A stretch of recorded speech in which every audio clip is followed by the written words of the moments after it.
and may this event come true once again.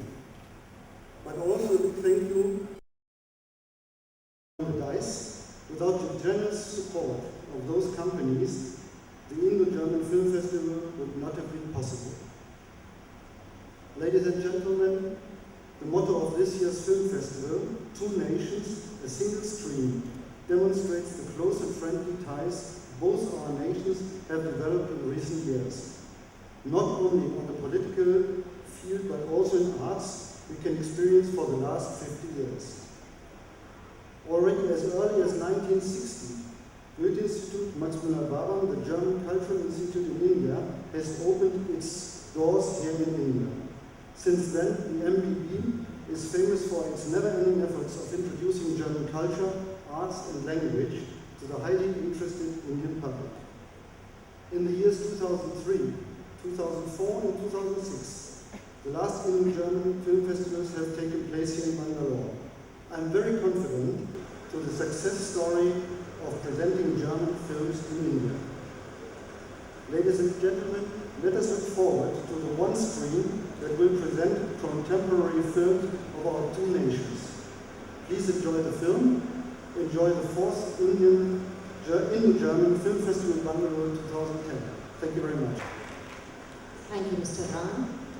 Mr. Rao.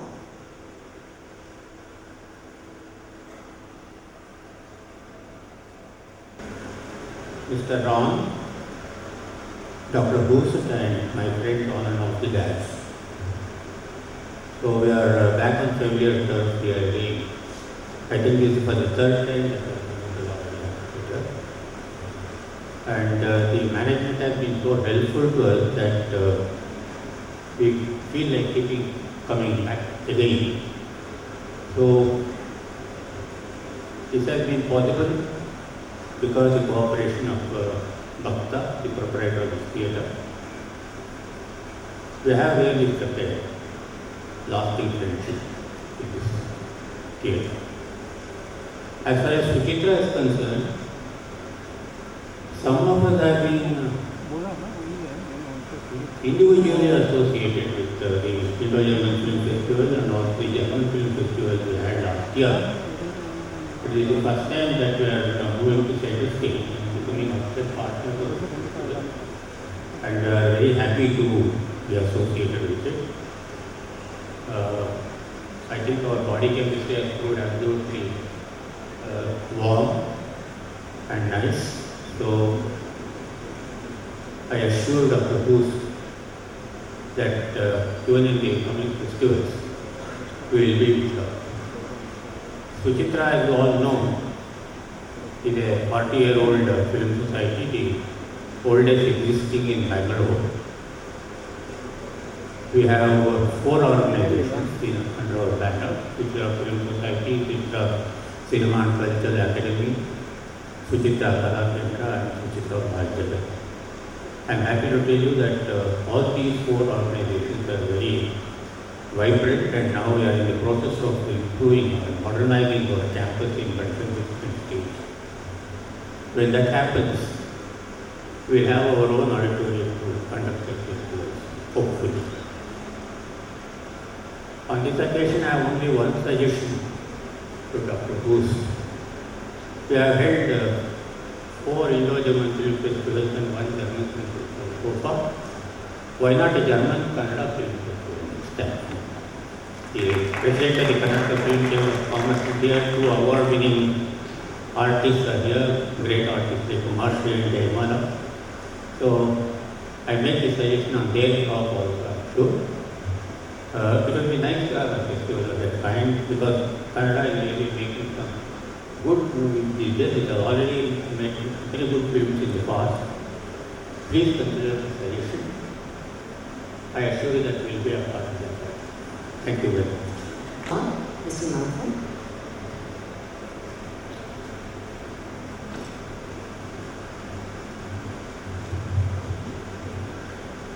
His Excellency, and with my respects to the dignitaries on the dais and with the greetings to the film lovers here.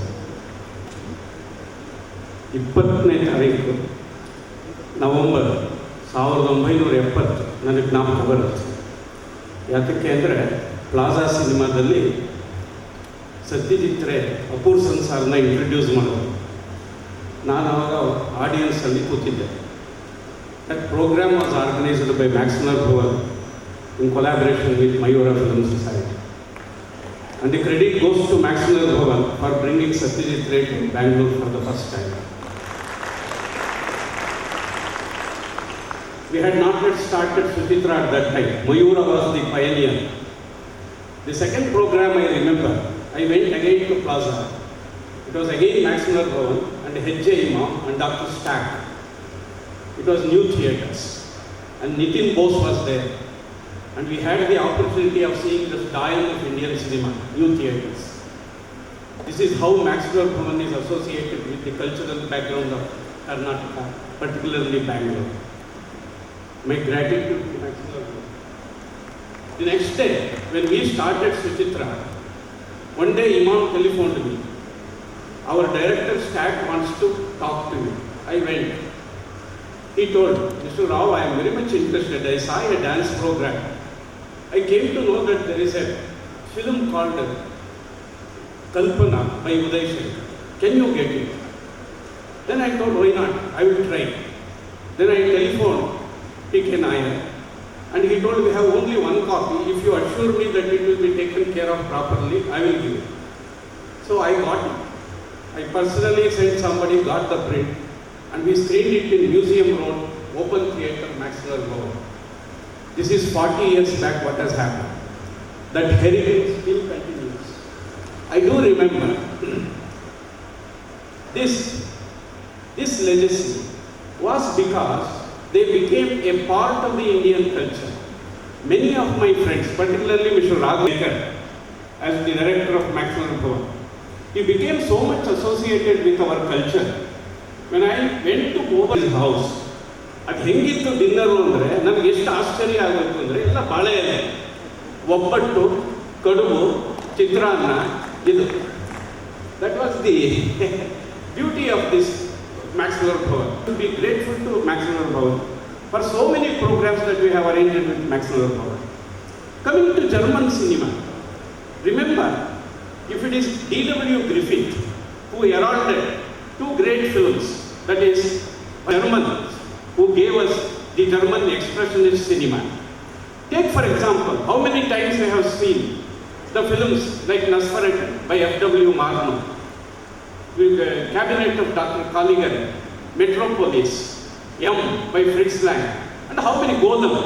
All these expressionist cinema, even Alfred Hitchcock has acknowledged that he gained all his knowledge through expressionist cinema of Germany. Remember nowadays what we have seen, the latest film that we saw, Sophie Shaw, Downfall of Hitler's regime, and then Goodbye Lenin, and then how can you forget Aguirre, the Wraith of God by Herzog. Maximal Bhavan, the culture of, and this film culture of India, particularly to Bangalore. I owe my indebtedness to them and my gratitude to them. I hope this. Thank you, Mr. Martin. Mr. Asher.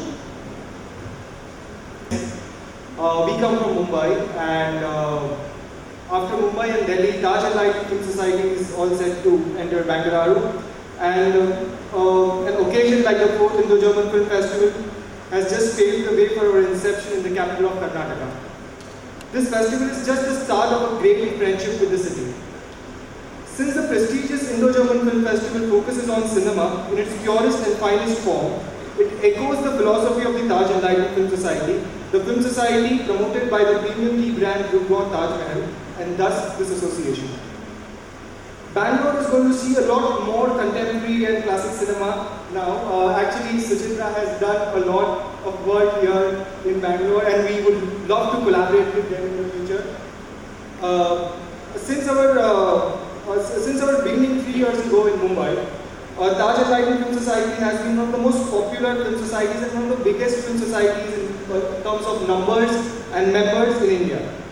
Enlighten has been a much talked about phenomenon in the media of Mumbai and Delhi because of its distinctive dedication and passion to the cause of promoting awareness about first-rate cinema through all mediums like print, TV, multiplexes, home video, and various other new cinema avenues. And people who actually love cinema, you want to just reach out to them, and therefore you are here. You can reach us anytime with your ideas. Bangalore has always been a city in love with cinema, truly, madly, and deeply. And just therefore we are here, which is one of the maximum number of attendance of film lovers. And the programming of this festival, this particular festival, it just rocks. I've honestly very rarely seen so many supreme films packaged together into one supreme film festival. I love this venue. I came here last month. It's so soothing, it's so nice, and you know, the Lavanya Theatre, I would like to come back here again and again. So you guys, please like sip some specially made Group Bon Taj Mahal tea outside. Check out some world cinema DVDs.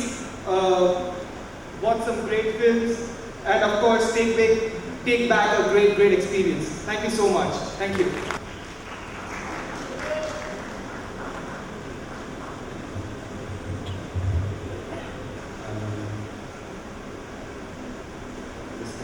Excellency Hans Bhardwaj, Mr. Frederick Brown, Shri Kasuri.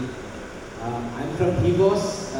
HIVOS is a Dutch development organization born from the humanist movement post the Second World War. For HIVOS, culture and arts are essential forms of communication for emancipation. We are a small development organization. We don't have funds to support making of films, but we do support a number of film festivals like the INDO Film Festival. We also support the Rotterdam International Festival, the Enlighten Festival in Netherlands, and the Poetry International. Thank you. Thank you, Mr. Martin. Distinguished guests, ladies and gentlemen, it is a great privilege for our company, BFD Action, to be a part of this Indo-German Film Festival as a sponsor. We have mainly two motivations to sponsor this film festival. One is that we want to be a part of the cultural life of Bangalore, and we want to make a contribution to keep this city lively. The second reason is that we believe that business is based on trust, and if we know each other's culture better, I think it will at the end also promote business. The special thanks goes to the makers of the movies. Special thanks goes to the organizers. And I wish all the visitors, all of us, an exciting week of good and fantastic movies. Thank you very much. Now call upon our chief guest, His Excellency the Honorable Governor of Karnataka, to address the audience.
Bangalore city itself.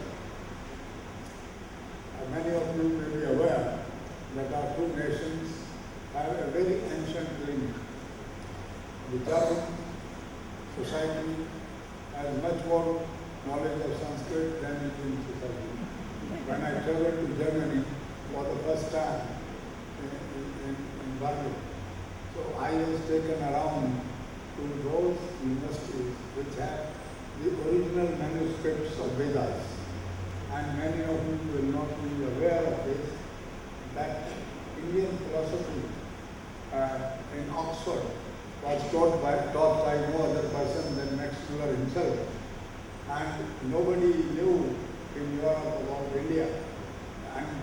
Max Muller himself reached to all the Indian civil service officers who came from England to India to administer the government of India here. And you have one book from Max Muller, if you read it, what he has wrote about India. And once I read that book, I was so impressed that I made a second visit to the Goethe Museum in Frankfurt. Then after Goethe Museum, it so happened that I and Chief Justice Venkatacharya, Chief Justice Bhagwati, and we all made a delegation to see entire Germany if possible. So we could go around the Rhine River, a beautiful river like Ganga, and a very beautiful valley, Rhine Valley. So there are many memories in my mind about Germany, and I consider if an Indian does not know Germany, he knows nothing. And I don't know much about films, but I know about the culture of Germany. It is just similar to your Karnataka. They are very hospitable people. I spent all my summers until I came as a governor in Black Forest, where you get absolutely good climate, good food, good rest, health spas, and very, very outstanding people. And if you go around, you will feel that you are living in Karnataka, living in a beautiful countryside where every facility is available. And everywhere you will find Indian presence. And they respect Indian, and we respect this nation. These two nations actually, then I dug out the whole relation. I'm a student of philology. I can say the Sanskrit and German are sister language. And an extensive research was made in Max Muller home itself in New Delhi. And it was agreed by the philologists that the two languages are sister language.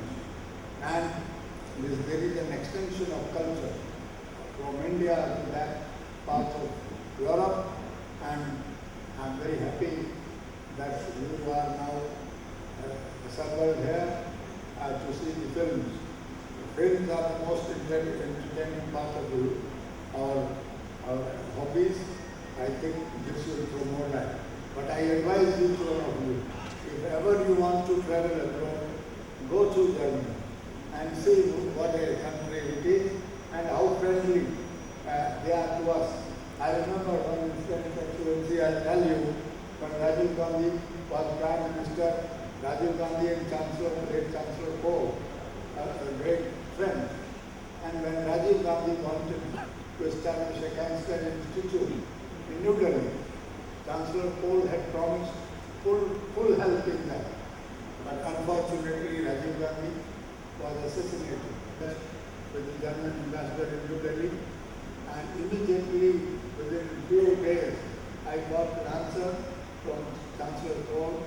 Yes, it is a promise of a friend to another friend, and all the help is ready, Excellency.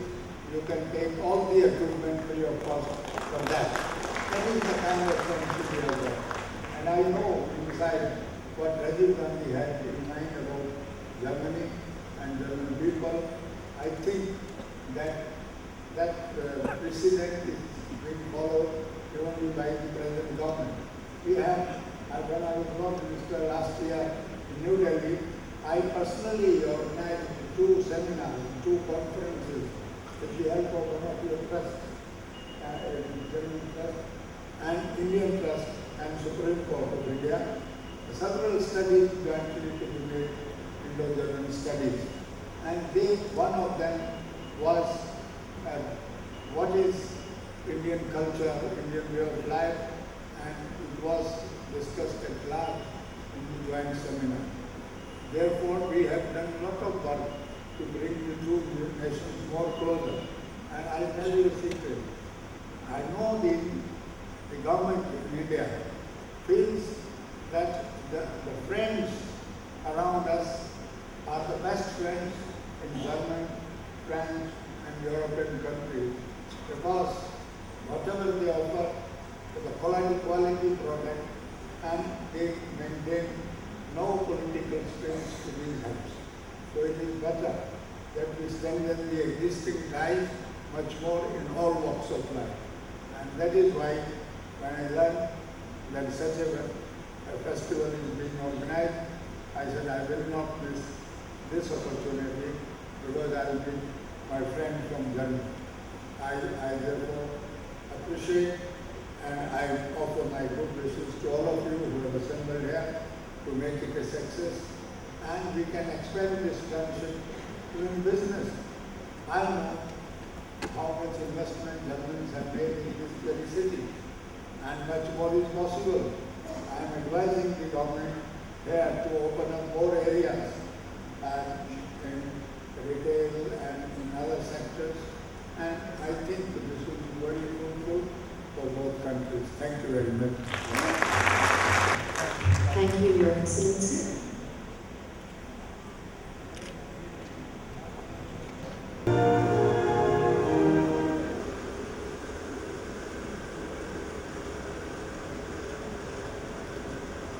Thank you.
That is why my guest in Germany in Frankfurt picks me up in Frankfurt, and we leave our luggage in the embassy and we travel in his car, and he gets my whole family. Mr. Walter, he is the son of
Edwin Host and the Maximum Award Selection Committee for selecting my film for the inaugural session.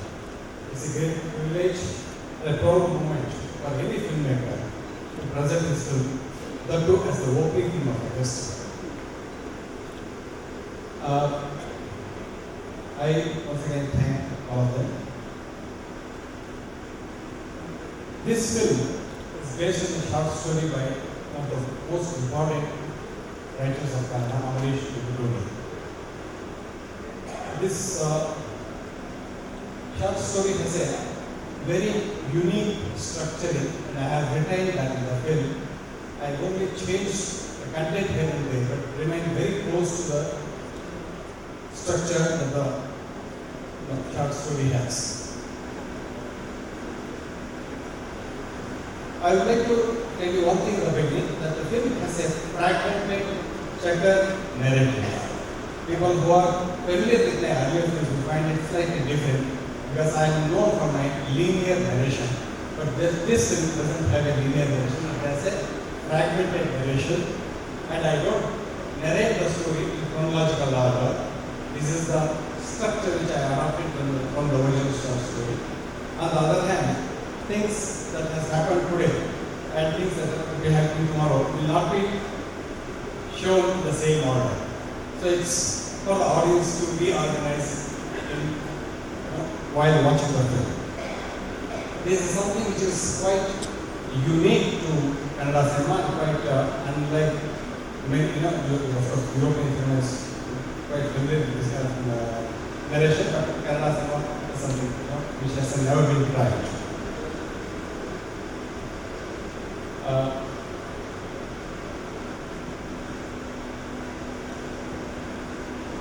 Normally the Indian films are about 2 hours, but my film is slightly less than 2 hours, 10 minutes short of 2 hours. I'll make up for that by introducing my large crew, because this is the first film here and none of them have seen the film, barring 1 or 2 of us. So I also, it's my privilege to present them to you. First of all, I would like to introduce the Vasant Party, who is not only the producer of this film, but also produced my earlier 2 films. He is the president of Karnataka Film Chamber of Commerce now, and has been a film producer, financial theatre owner, and now of course is producing this film. I invite Amrish Nurudani, the story writer. Amrish? Yeah. Amrish Nurudani, the Kannada short story genre. Mr. Amrish Nurudani. Amri is the first thing. Amri. Gopal Shipai, who is the co-script writer. Gopal Shipai is a short story writer and has brought out his first major novel, which is considered to be a very major achievement in Kannada literature. Mr. Gopal Shipai. And my eye, he won national award for my previous film, as one state of the very important cinematographer of the country today. Mr. M.N. Swami is the editor of my film. Swami has been with me for almost 3 decades. He has been working, editing, he's like cutting all my films. As Karavat from very brilliant, as edited is very brilliant. Manohar is a music director of the film. Manohar is a very popular name in Kannada. Music director, composer, and singer, actor, all rolled into one. Mr. Vasudevan, the sound recordist, is a young sound recordist from Chennai. He has been working here now. He has done the sound for my film. He has designed the sound for my film. Mr. Prasanna Kumar is a production designer of the film. And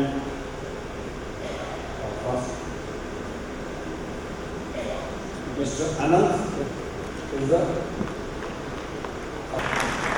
Now let me introduce Umashri. the actors who played globally in my earlier film and won the national award or international award. So will be here before handing on the film. Sadashiv Brahma is one of the senior actors. He has done a very big role in the film. I request Sadashiv Brahma to come and present.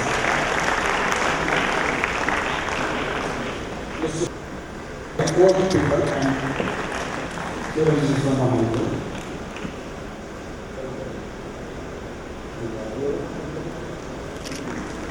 And lastly, I introduce Mukunda Rao, who has done the English translation of the film, who has done the subtitling of the film. Please, done two of my films, subtitled two of my films. Well,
I'm not doing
couldn't do it because this is a TTS field, whereas my field is a model.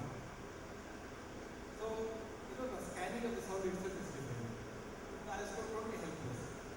Whereas in change condition, today you can actually take the DVD or the mini beat up, create anyway. Which is of course these systems are not available in India. ಈರ್ಯ ಮತ್ತು ರುದ್ರಿ ಇದಕ್ಕೆ ಬಿರಾದರು ಮತ್ತು ಉಮಾಶ್ರೀನೇ suit ಆಗ್ತಾರಂತ ಹೆಂಗೆ ನಿಮಗೊಂದು ಇದು ಬಂತು? ಯಾಕಂದರೆ cinema ಮಾತ್ರ ತುಂಬ ಚೆನ್ನಾಗಿ ಬಂದಿದೆ. It's very very nice when we come and apart from that Biradar is very much suitable for the role that you have given. Excellent.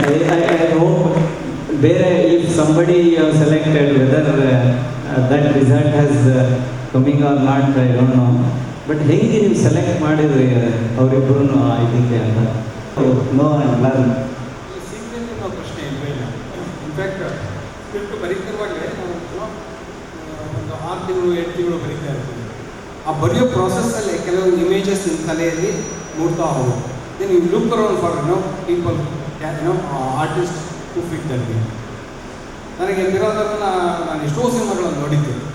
ನೋಡಿದಾಗೆಲ್ಲ ಸುಮ್ಮನೆ ವೇಸ್ಟ್ ಮಾಡ್ತಾ ಇದ್ದಾರೆ, ಎಲ್ಲೋ ಕಾಮಿಕಲ್ ಕಾಮಿಡಿ ಕ್ಯಾರೆಕ್ಟರ್ ಮಾಡಿ. That he has A potential. ಎಲ್ಲರಿಗೂ ಅನಿಸಿದ್ದೇನು ಅಂದರೆ ಅವರ ಮುಖದಲ್ಲಿ ಕಣ್ಣು especially ವಿಚಿತ್ರವಾದ ಸಿಕ್ಕಿದೆ. ನಾವು ಸಾಮಾನ್ಯ ಇಂಥ ಪಾತ್ರಗಳನ್ನ ಚಿತ್ರಣ ಮಾಡುವಾಗ ಏನಾಗುತ್ತೆ ಅಂತಂದರೆ ತುಂಬ ದೈನ್ಯವನ್ನು ನಾವು ಕ್ರಿಯೇಟ್ ಮಾಡ್ತಾ ಹೋಗ್ತೀವಿ. ನನಗೆ ಆ ದೈನ್ಯ ಬೇಡ. ನನಗೆ ಒಂಥರದ ಒಳಗಿಂದ ಹುಟ್ಟುವಂಥ ಆಕ್ರೋಶ ಇರಬೇಕು. ಬಟ್ ಆಕ್ರೋಶ ಅಂತಂದರೆ ನಮ್ಮ ಸಿನಿಮಾದಲ್ಲಿ ವ್ಯಕ್ತವಾಗುವ ರೀತಿಯಲ್ಲಿ ಆಕ್ರೋಶ. ಅವನು ಅದನ್ನು ತಮಾಷೆ ಮಾಡೋದ್ರ ಮೂಲಕ, ಗೇಲಿ ಮಾಡೋದ್ರ ಮೂಲಕ ತನ್ನ ಸಿಟ್ಟನ್ನು ಹಾಕ್ಕೊಂಡು ಹೊರಗಾಗ್ತಾ ಇರ್ತಾನೆ. ಇರೋದ ಮುಖ ನೋಡಿದಾಗ ನನಗೆ ಅನಿಸ್ತದೆ ಇದು ಸಾಧ್ಯ ಇದೆ ಅಂತ ಮಾಡೋದು. ಸುಮಾರು ಅಂತ ನನ್ನ ಹಿಂದಿ ಫಿಲ್ಮಲ್ಲಿ ಗುಲಾಬಿನಲ್ಲಿ ವರ್ಕ್ ಮಾಡಿದ ಎಕ್ಸ್ಪೀರಿಯನ್ಸ್ ಇತ್ತು. ನನಗೆ ಗೊತ್ತಿತ್ತು ಅದಕ್ಕೆ ನಾನು ನೀರು ಕೂಡ ಮಾಡ್ತಾರೆ. ಇಬ್ಬರು ಭಾಳ ಒಳ್ಳೆಯ ಕೆಲಸ ಮಾಡಿದ್ರು. ಸಿವಿಲಲ್ಲಿ ಸದಾಶಿವ ಅವರು ಅದ್ಭುತವಾದ ಪರ್ಫಾರ್ಮೆನ್ಸ್. ನನಗೆ ವೆರಿ ಹ್ಯಾಪಿ ಇತ್ತು.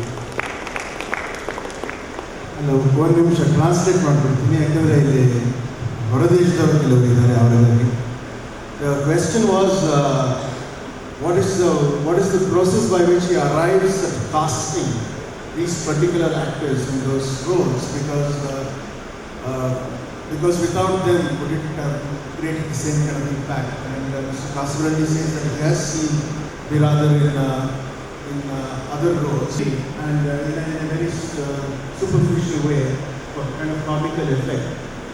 What he wanted in this film was that he wanted the character with some great pity, but he wanted to show that there was a rising anger that had been held down or suppressed for a very long time, and it actually sort of comes out kind of explosively in the narrative. ಈಗ ಸತ್ತಾಗ ಏನಂತಂದರೆ ನಮ್ಮ ಕಡೆ ಏನಂತಂದರೆ ಈ ಧೂಪದ ಬದಲಾಗಿ ಈ ಜಿಂದಾ ಪಿಲನ್ಸ್ ಅಥವಾ ನೀಲಗಿರಿ ಎಣ್ಣೆ ಏನಂತಂದರೆ ಆ ಒಂದು ಇದಕ್ಕೆ ಏನಂದರೆ ಹೆಣ ಸುತ್ತಲು ಅಥವಾ ಇದಕ್ಕೆ ಏನಂತಾರೆ ಇದು ಮಾಡ್ತಾ ಇದ್ದಾರೆ. ಆದರೆ ತಾವು ಏನಂತಂದರೆ ಅಲ್ಲಿ ಈಗ ಒಂದು ಇಬ್ಬರು ಧೂಪ ಉಪಯೋಗ ಮಾಡಿದರೆ ಅದು ನನಗೆ ಸ್ವಲ್ಪ ಗೊತ್ತಾಗಿದೆ. ಪರಿಮಳ ಅನ್ನೋದು ಸಿಮೆಂಟಿಕ್ ಕಾನ್ಸ್ಟೆಂಟ್. ಬೇರೆ ವಾಸನೆ ಇದೆ, ಬೇರೆ ಪರಿಮಳ ಇದೆ, ಹತ್ತರ ಹಚ್ತಾಳೆ ಅವರು. ಇಲ್ಲಿ ನೋಡಿದರೆ ಇನ್ನೂ ಹೆಂಡ ಕೂತ್ಕೊಂಡು ವಾಸನೆ ಬರ್ತಾರೆ, ಅಲ್ಲಿ ನೋಡಿದರೆ ಹೆಣದ ವಾಸನೆ. ಈ ಥರ ಅಲ್ಲಿ ನೋಡಿದ್ರೆ ಇನ್ನೊಂದು ಕಡೆ ನೋಡಿದ್ರೆ ಇಂಗ್ಲೀಷ್ ಮತ್ತು ಜನ ಸೊ ವಾಸನೆ ಅನ್ನೋದು ಒಂದು ಸಿಮ್ಯಾಟಿಕ್ ಕಾನ್ಸ್ಟೆಂಟ್. ಆ ವಾಸನೆಯನ್ನು ನಾನು ಬಿಡಿಸ್ಕೋಬೇಕಾದ್ರೆ ಅದನ್ನು ಹೊಡೆಯೋದಕ್ಕೆ ಇಬ್ಬರು ಬೇರೆ ಬೇರೆ ಪ್ರಯೋಜನ ಮಾಡ್ತಾರೆ. ಅವಳು ಮಗುವಿಗೆ ಹತ್ತರ ಹಚ್ಚಿ ಇನ್ನೂ ವಾಸನೆ ಬರೋದು ಹೋಗ್ತಾರೆ. ಇವರು ಹೊಡೆದಯ್ಯ ಧೂಪ ಹಚ್ಚಿ ಮಾಡ್ಕೊಂಡು ಹೋಗ್ತಾರೆ. ನಾನು ಭಾಳ ಕ್ಲಿನಿಕಲ್ ಆಗಿ ಅದನ್ನು ಏನು ಮಾಡ್ತಾರೆ ಅಂತ ಹೋದರೆ ಈಗ ಅದು ಸಿಮ್ಯಾಟಿಕ್ ಕಾನ್ಸ್ಟೆಂಟ್ ವರ್ಕ್ ಆಗ್ತಿದೆ. ಸೊ ಒಂದು ಸಿನಿಮಾ ಪ್ರತಿ ಸಿನಿಮಾದಲ್ಲಿ ಈ ಥರದ ಕೆಲವು ಥೀಮ್ಗಳಿದ್ದೇವೆ. ಯಾವುದು ಮೇನ್ ಥೀಮ್ ಅಂತ ಅದರಲ್ಲಿ ಒಂದು ಮೇನ್ ಥೀಮ್ ಅಂದರೆ ಡೀಟೇಲ್ ನಾಟ್ ಕಂಟೆಂಟ್ ಡೀಟೇಲ್ಸ್. ಇದನ್ನು ರೆಡ್ ಕಲರ್ ಆ್ಯಂಡ್ ವಾಸನೆ ಎರಡನ್ನ ವಿಡಾಮಿಂದ ಯೂಸ್ ಮಾಡ್ಕೊಂಡು right and that's how I read. It prevents, it holds down the smell of decay. But he said that you you don't go by clinical authentic detail in depiction, because what he's looking to serve is a recurring metaphor in the film of smell itself.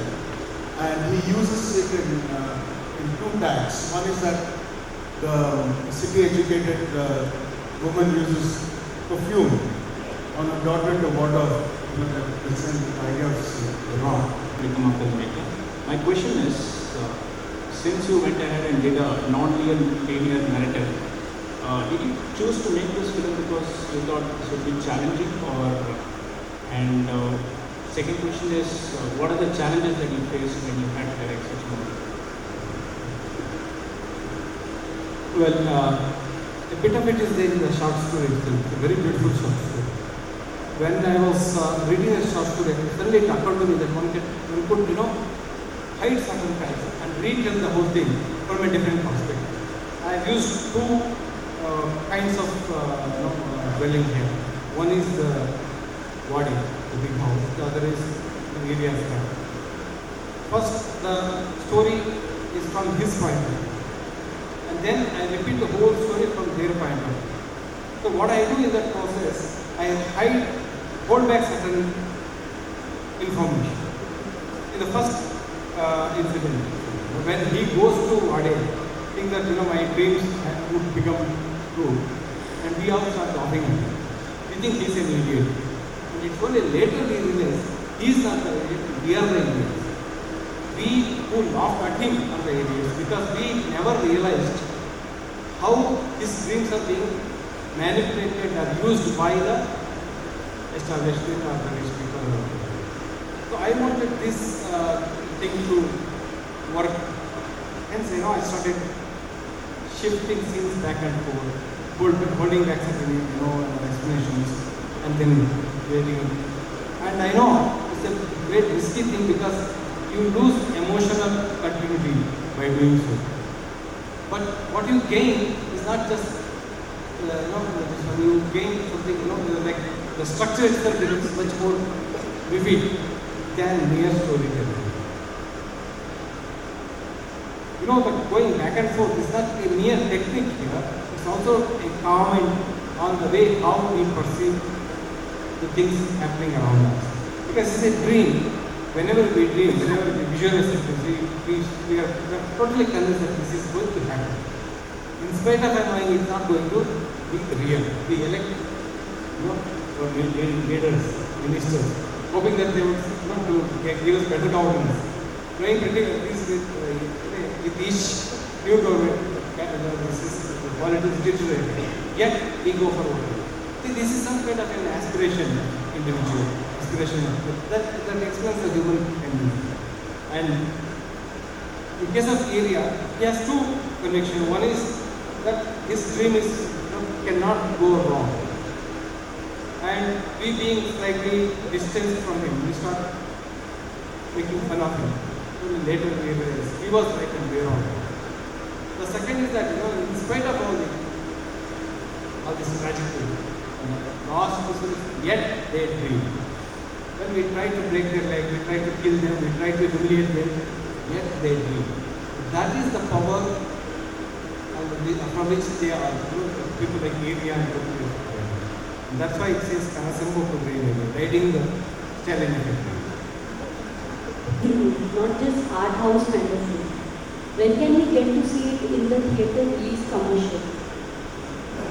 That can be, to be honest.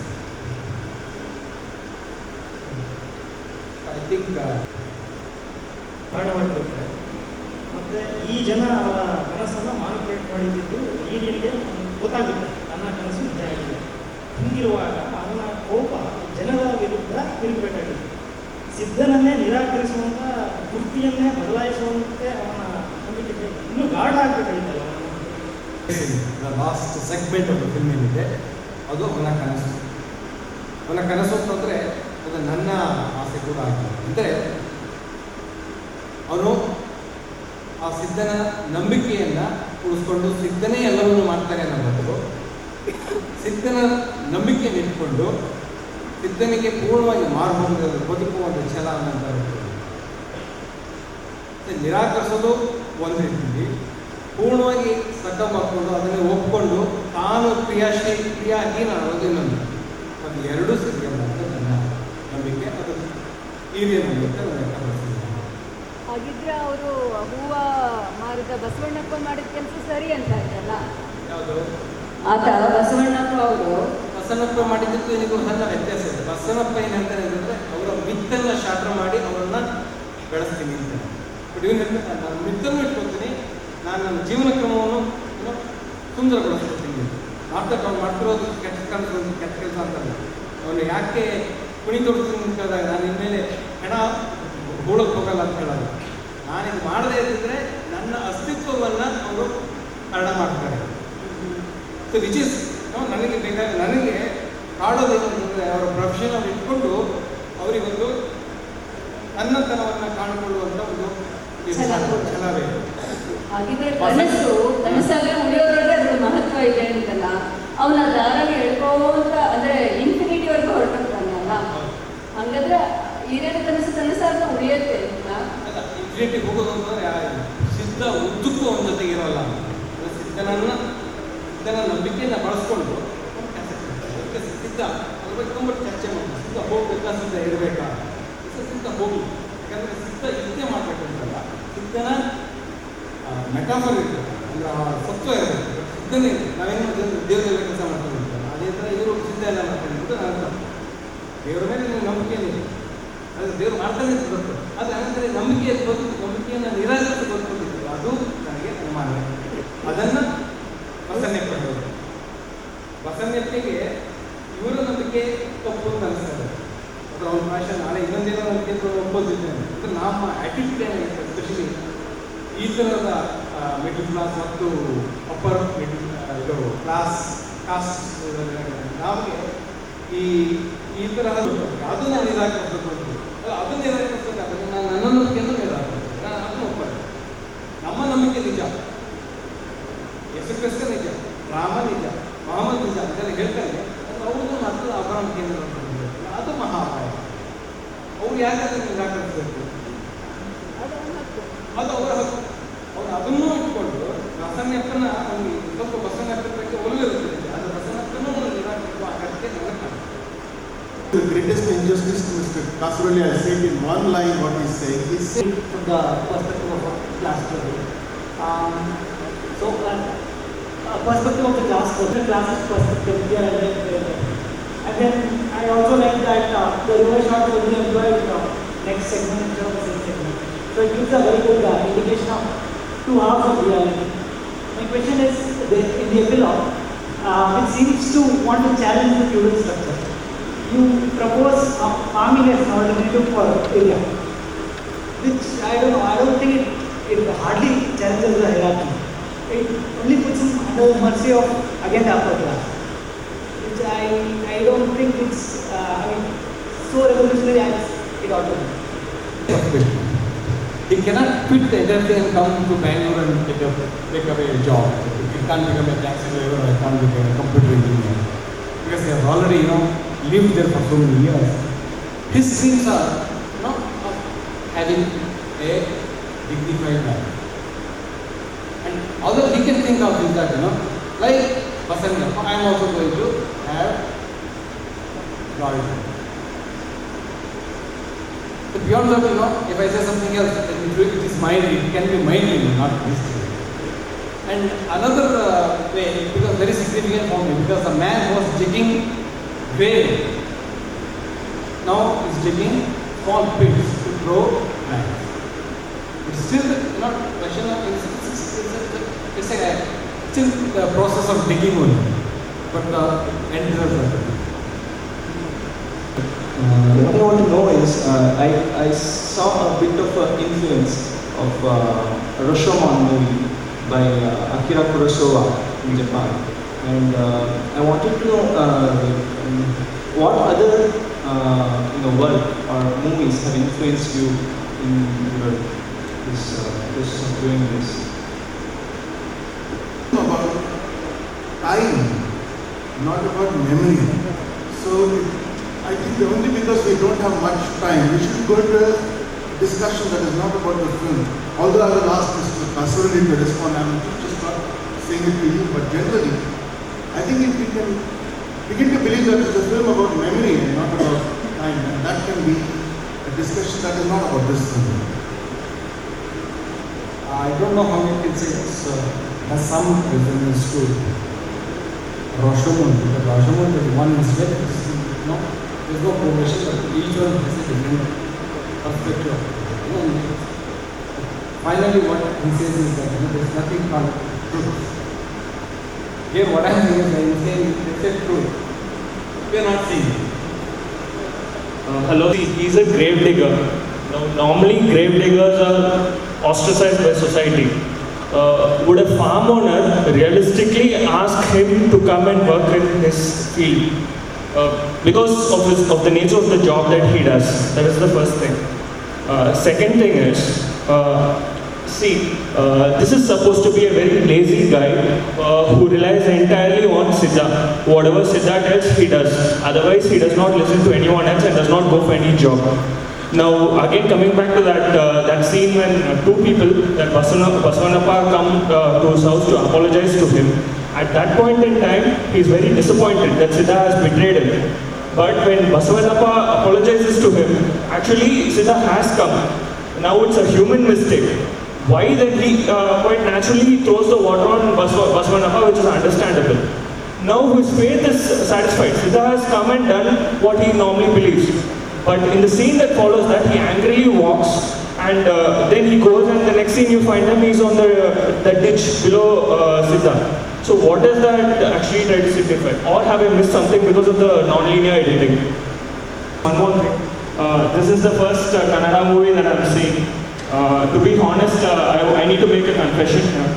I'm from Tamil Nadu and I have had a bit of a superiority complex in some sense, because being that this is my first Kannada movie that I'm seeing, I think it's a very good opinion about Kannada cinema. They are marginalized, they are ostracized in one sense, but they are not untouchable. And especially, theoretically speaking, in Virashaiva community, untouchability should not be there at all. I just said realistically. Yeah. I never. But anyhow, he doesn't enter the house. Nowhere in the film he enters the house. It's only the workers who carry him, because they want the work to be done. Otherwise, the question of touching him or innovating inside the house is not there in the film at all. And the second question, I think, what is this question? Employing, is it? No. Who is the employer? No, what I actually meant is, initially he is disappointed that Siddha has let him down. Yeah. And that is why he's so full of sorrow in his house, and including his wife. But Basavanappa has come and said that Siddha has actually come. So now he has no reason to feel here. One is, well, he is happy that his dream has become real. Now, in a sense, that Siddha had come. But at the same time, because of this man's act, now the entire village is not going to trust you. Something, it's very easy to comment from outside, but let us realize what would happen if some of our myths are shattered, some of our beliefs are shattered. We get angry for the person who has done it. We are happy inside because our belief has not gone astray. But at the same, we get angry at that time because he has spoiled my faith. So that's the reason why he throws water on me. And of course, the next one is as simple as it, that his angrily is going out, but probably he must have slipped or something on his. Trying to revive faith in him. You know that whole last scene where he hugs her, where she hugs him, and that's also as if she's a child.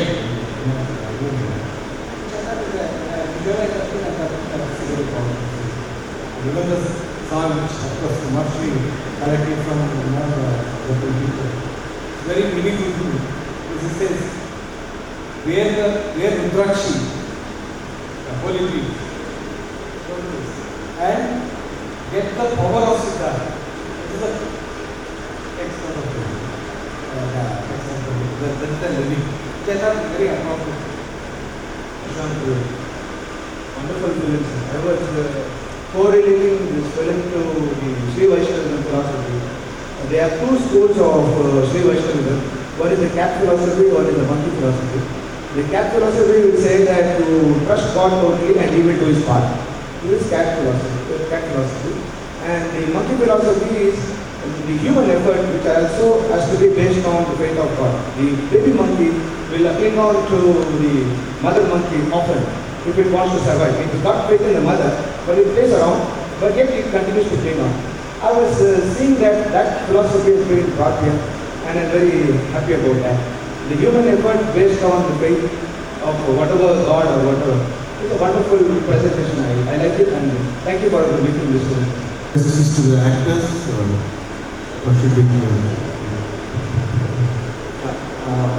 don't know how relevant is this, but there was this very long scene wherein the mother and the daughter, they are playing a ghost game. And I thought that there would be it's a threat, there would be some significance of that, or was it a metaphor which I missed? All images. In cinema we communicate through images, and images are. So when you see, after I wanted a scene with husband and wife. This is not nut and bolts. How do you fit the scene? I wanted a scene wherein husband and wife discuss about their pairing beliefs. If few more people listen to Vasan, next day they will not be able to register their name. That means they will not be able to start their school. So their training is being sharpened. See, if I just have the scene through husband and wife discussing about this, just to drive. So I thought, why not I bring in the child? If you notice one constant factor in the film, the child is there right through the film, and she is never attached to this child here. The couch, even the house has become a great thing. She's so happy with the counting pillars, so happy with playing other games in the house. So she's totally detached. Her his whole ancestral property, the whole drama, the whole relationship is a kind of a fantasy and touristic picnic. So I thought, even this, she is out of this, this drama. I thought, let me plan her. And if I plan her, then I need to give her one. So I thought I'll give her one more one.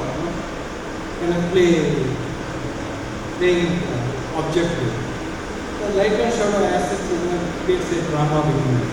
The moment light is switched on, light is switched on. Suddenly there's a drama. As the area's belief is a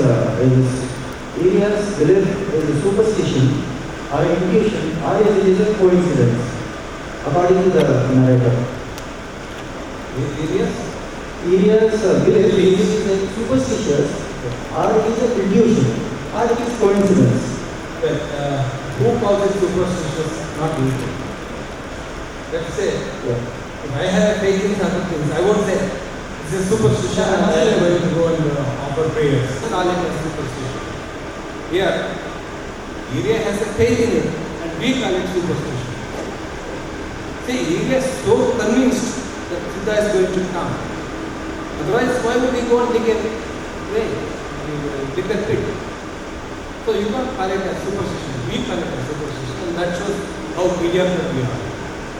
Then it might be intuition, or it is a coincidence. What is that actually according to the narrator? It's not coincidence at all. It's a belief. So when you have a strong belief, certain things happen. And if you start explaining things, then the whole myth is lost. See, that's the advantage of myth. See, you don't look at it rationally, then you become another person.